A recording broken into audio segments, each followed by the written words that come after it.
உங்கள் வீடு தேடி வரும் அரசு, உங்களுடன் ஸ்டாலின்.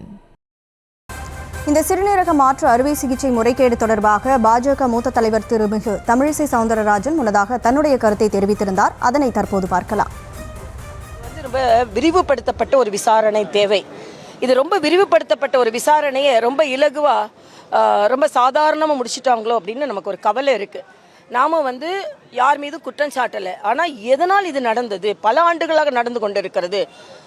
ஏழை மக்கள் கிட்னியை விற்கிற அளவுக்கு தமிழ்நாட்டில் ஏழ்மை எந்த அளவுக்கு இருக்குது, இதெல்லாம் இன்னும் அலசி ஆராயப்பட வேண்டிய ஒன்று. சும்மா நாங்கள் எடுத்துட்டோம். இன்னொன்று, மரியாதைக்குரிய அமைச்சர் இதில் ரொம்ப சாதாரணமாக இது கிட்னி திருட்டுன்னு சொல்ல முடியாது, முறைகேடு அப்படின்னு தான் சொல்லலான்ற அளவுக்கு போகிறாங்க. தயவு செய்து நான் கேட்குறேன், அந்த பாமர மக்களுக்கு நியாயம் கிடைக்க வேண்டும். இனிமேல் இப்படி நடக்காமல் இருக்க வேண்டும். அப்படின்னா கூட ஏன் இந்த அளவுக்கு ஏழ்மை இருக்கிறது என்பதையும் நம்ம அலசி ஆராயணும். அதனால் இது ஒரு இன்னும் விரிவுபடுத்தப்பட்ட விசாரணையோடு, ஏதோ 2 மருத்துவமனைக்கு இந்த லைசன்ஸை நான் நிறுத்திட்டேன்னு சொல்லாமல் விரிவுபடுத்தப்பட்ட விசாரணை தேவை என்பது எனது தாழ்மையான கருத்து. மேம், அது நீங்கள் சொன்னது மாதிரி 2 மருத்துவமனைகள், இதில் சம்மந்தப்பட்ட 2 மருத்துவமனைகளுடைய உரிமை மட்டும் ரத்து செய்யறதா சொல்லியிருக்காங்க.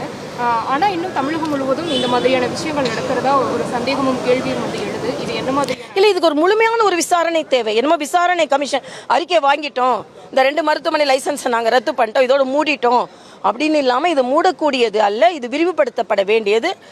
முதலமைச்சரும் சுகாதாரத்துறை அமைச்சரும் இதை இன்னும் கொஞ்சம் தீவிரமாக சிந்தித்து இதற்கான ஒரு விரிவுபடுத்த விசாரணையை மேற்கொள்ள வேண்டும் என்று நான் கேட்டுக்கொள்கிறேன். மருத்துவமனை உரிமை மட்டும்தான் ரத்து அப்படின்ற ஒரு விஷயத்தை சொல்லியிருக்காங்க. ஆனால் அந்த குறிப்பிட்ட மருத்துவமனையினுடைய உரிமையாளரையோ அல்லது அந்த சம்மந்தப்பட்ட மருத்துவர்கள் மீதான நடவடிக்கையை பற்றி தெளிவாக இல்லை. அதனால தான் இது ஒரு பாராபட்சமான நடவடிக்கையாக தான் நம்ம பார்க்குறோம்.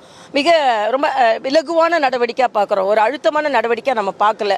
அதனால் இது இன்னும் ஒரு விரிவுபடுத்தப்பட்ட விசாரணை மட்டுமல்ல, உண்மையாக குற்றம் சாட்டப்பட்டவர்கள் உண்மையாக இந்த சட்டப்பிரிவில் என்ன தண்டனை இருக்கிறதோ அந்த சட்டப்பிரிவு தண்டனை அவங்களுக்கு கிடைக்க வேண்டும் என்பது அனைவரின் கருத்து. மக்கள் அந்த குறிப்பிட்ட மக்கள் ஏழ்மையின் காரணமாக அதான் போதுமான அளவு அந்த விழிப்புணர்வு இல்லாத ஒரு சூழல் இருக்குது. இவங்களுக்கு என்ன மாதிரியான இழப்பீடு இல்லை, இப்போது என்ன கேட்டால் யாரெல்லாம் இதை மாதிரி பாதிக்கப்பட்டு இருக்கிறார்களோ, இப்போ ஒன்று ஆரோக்கியமான ஒரு சூழ்நிலை என்றால் யாரெல்லாம் கிட்னி தானம் செய்கிறார்களோ அவர்களுக்கு இன்றைக்கி அரசு மரியாதை கொடுக்கப்படுகிறது. இது உண்மையிலேயே ஆரோக்கியமான ஒன்று.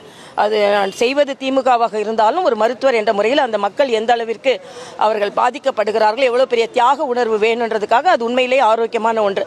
அதே மாதிரி யாரெல்லாம், ஏன்னா இப்போ இந்த மக்களை தேர்ந்தெடுத்தா தேடி கண்டுபிடிச்சா ஒருவேளை கிட்னி திருட்டுக்காரங்களை நம்ம தண்டிக்க வேண்டுமோ அப்படின்ற ஒரு பாரபட்சம் பாராமல் இத்தகைய ஏழ்மைக்காக தானம் கொடுத்த மக்களுக்கு அரசாங்க உதவி செய்ய வேண்டும். அவங்களுக்கு ஏதாவது இளைஞர்களாக இருந்தால் அவர்களுக்கு அரசாங்க பணி கொடுக்கணும். வருங்காலத்தில் யாரும் ஏழ்மையில் கிட்னியை தானம் கொடுக்கக்கூடிய நிலையில் வரக்கூடாத அளவிற்கு அரசாங்கம் சில கட்டுப்பாடுகளை விதிப்பது மட்டுமல்லாமல் மக்களுக்கான சில சலுகைகளையும் அறிவிக்க வேண்டும் என்று நான் கேட்டுக்கொள்கிறேன். உங்கள் வீடு தேடி வரும் அரசு, உங்களுடன் ஸ்டாலின்.